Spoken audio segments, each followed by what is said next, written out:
Hey everybody, this is Bobby. I just wanted to go over a few things on the Fast and the Furious cabs that I have. As you can see, I have them side by side here with the coin door lights on and the pedals as well. The pedal covers actually that changed out to red.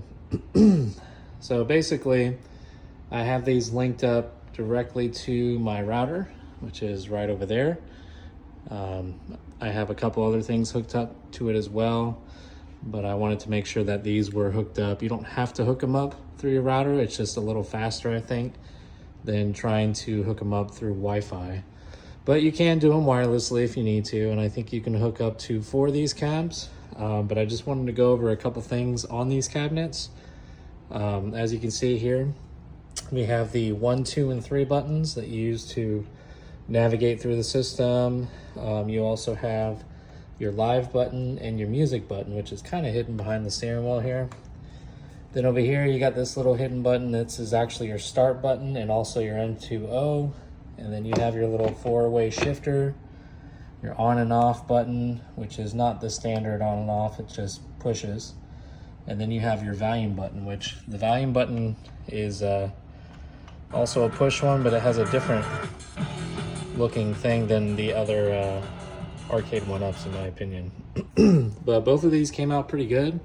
Other than the washed out marquees, I was able to get the coin door lights hooked up using a USB, either a hub or splitter, whatever it's called. I think it's a hub, but basically it's just one USB connected to the USB port that's on the back of the PCB. And then that splits into 2 separate connections that you can plug 2 more things in. So I plugged the coin door light kit from Retro 530 into that. And then the other one, I have actually going to the USB to Ethernet adapter, and then the Cat 6 cable going into that, going to the router. So just a little bit of extra work that they probably should have added to these cabs, but it's fine. I mean, I have a lot of these parts laying around anyways, but I did have to get that USB to Ethernet adapter. But those USB hub splitters, I actually use those for some other things that I have in my arcade. I have the Pac-Man lights that are connected to those. That kind of gives you an extra couple connections that you need. I mean, you could get a hub and, you know, just plug a bunch of things into that, but I really only needed 2 ports, so I just went with that cable. And so it worked out great. I just wanted to make sure that I had the ability to light up the coin doors and plug the USB to Ethernet adapter into my router. So it worked out great. Anyways, I'm gonna go ahead and start. The pedals are definitely a lot better now. I mean, they could still improve on this, but it's definitely a lot better than the traditional pedal. That's the first thing I change out, along with the coin door light, so I don't have to worry about that later. But basically, when you start, you're gonna go in here, and the first thing you wanna do after you set up your connection and everything, you see right here, this is a indicator showing that I am wired up through Ethernet. Wireless will give you the wireless signal.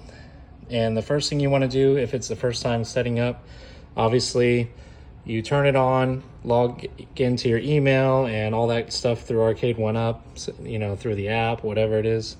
And then after that initial startup, you need to turn it off and then turn it back on, and it should prompt you for a update. And you need to do that update to get these things to work correctly. Otherwise, it's going to be a pretty bad experience from what everybody else is saying. But just remember, log in first, use the wireless or the wired, whatever, to connect and, you know, log in with your email, turn it off, turn it back on. Then after that, and once the update is done, then you can go in here and set up the settings. So to navigate, all you're gonna do is use this to go left and right. And then these buttons over here are actually what you use to go up and down, specifically the 1 and 2 button. See how it's moving up and down, and you'll use this same method when entering your email and typing in things.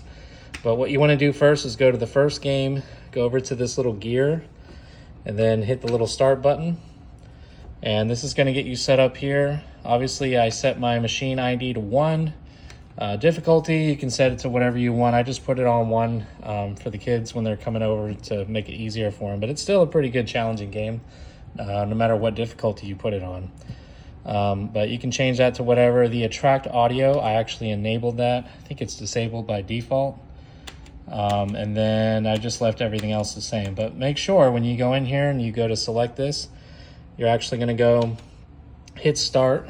It should be disabled by default, and you're going to want to set this to whatever number that is on your machine, or that you want to set it, really. So this one I have, it's the first one, so I put 1, and this one I set up to number 2. So once you do that, then you should be able to link up, and it'll connect over wireless or wired, whichever one you have it set. But you got to remember that you have to go into each of the game settings. So we already did the first one, then you got to go to the second one and do the same thing, because these will be not synced up to the other one. Even though this game is basically Fast and the Furious Drift split into 2 parts, you have to go in there and change the settings for each individually, and just make sure they match up. So jumping over here, check out the gear, see how I've set number 2 for machine ID.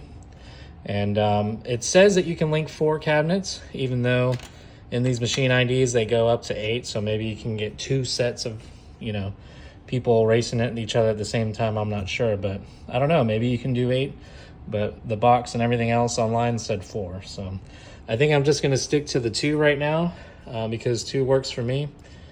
I'm not too concerned about getting any more. I mean, I just wanted to have another one to have some form of linking capability.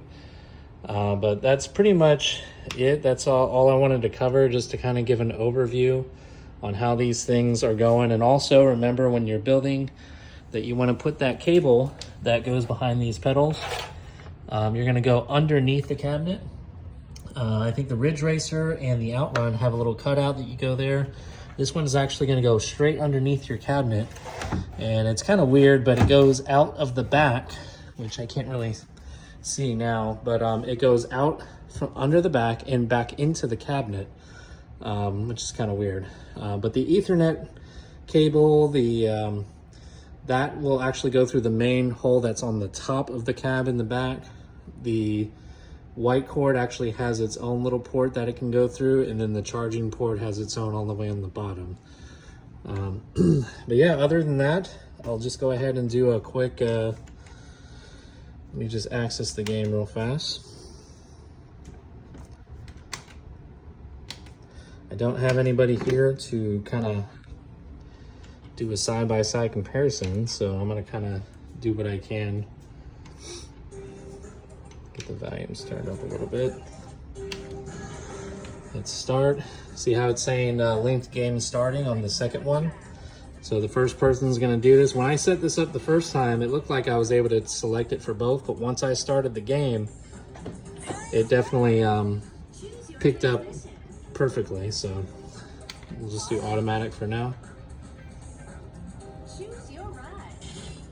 And then just keep in mind, as you pick these cars, I originally actually started with this one. I got this cab first, and this one I got a little bit later, about a week later. The upgrades stay on the machine, even though you're logged into the same one. See how I don't have any of these upgrades selected? And that's because on this one, I started playing this first, and I got a bunch of upgrades on this one. So now, I gotta come over here, and once I hit start, see how it's showing me on this one? It's already picked it. Choose your automatic or whatever. And then this was the car that I picked for actually the other one as well. But if you click on it, you'll see all the upgrades. Actually, I take that back. See how there's no upgrades showing? That's because I haven't logged in. This music button down here allows you to put in your PIN and keep your saved score. So I'm gonna go away for a second. Just gonna put in my score real quick, hold on. And you're gonna use the steering wheel to go ahead and select these numbers. And then go all the way to pound when you're done. And see how it's showing the car that I use, how many, it's all your stats over here, how much money you have, and all your times for the tracks on this side. So it's a nice little tracker, similar to the other game that had the pin code on the side. So it's nice that they were able to kind of keep that feature. And as you can see, I have a bunch of upgrades already maxed out on NOS and, you know, body kit and things like that. So just remember, it is linked to whatever cab you race that car on. It doesn't really transfer over, but your account does. You know, as far as if you log in with your Arcade1up account or whatever. So, you know, like I said, I don't have another person here, but I'm gonna go ahead and start on this right one. And then jump over to this one. See if I can ram my other car just sitting in the... All right, there we go. So, as you can see, it's no lag at all whatsoever. Pedals feel better. I mean, eventually I may try to get an upgrade and, you know, put some more sturdier pedals, but this steering wheel is pretty sturdy as far as the amount of tension. The rumble is not as defined as the Ridge Racer rumble, which is kind of sucks, but I do like a lot of rumble on these things, but you can kind of feel them a little bit. It's just very faint. I mean, hitting these walls, I should be hitting a lot more rumble than this, but it's just such a faint rumble. It's pretty sad you can't really adjust that feature on these. But overall, definitely enjoy these cabs. I may look in getting some kind of better marquees for them because they are washed out. Other than that, may just do a pedal upgrade. The wheel seems pretty good. The shifter, when you switch over to manual, is pretty good. So overall, it's pretty good. And you know, as you can see, position number 8 here. Maybe you can hook up 8 cabs. I don't know why they said 4, but if there's 8 machine IDs in there, it's possible you could even try hooking up 8. I'd like to see if somebody actually does do that, but I mean, that's a lot of money to spend if you're gonna get 8 of these things, let alone 4. But I think I'll stick with 2. Eventually I'm gonna get a full-size racing cabinet later that has probably this and along with many other racing things, but these are great to add to the collection. So I just kind of wanted to go over a quick overview of these, so in case anybody's on the fence or interested in getting these cabinets, well, here you go. I mean, it's really not hard to set up. The linking capability is nice. It's nice that you don't have to do too much to it, but I would definitely highly suggest using the wired route in case especially if your wireless is not too great throughout your house. But if you have pretty good wireless, these will probably do great. I just didn't put it on there just because people said online that they were having issues. But yeah, other than that, I'm trying to think. The only other thing I want to say is you're not going to use the traditional hold down the player 1 to go back to the main menu. You're going to hit this live button, and you'll see this little menu pop up here where it says hide, leave the game, or reset. That's going to be your, you know, the way that you use to change it. So you'll use these 1 or 2 buttons, go in there, hit the start button, and then that'll take you back to your main menu here. So, but other than that, I hope you guys enjoyed the video.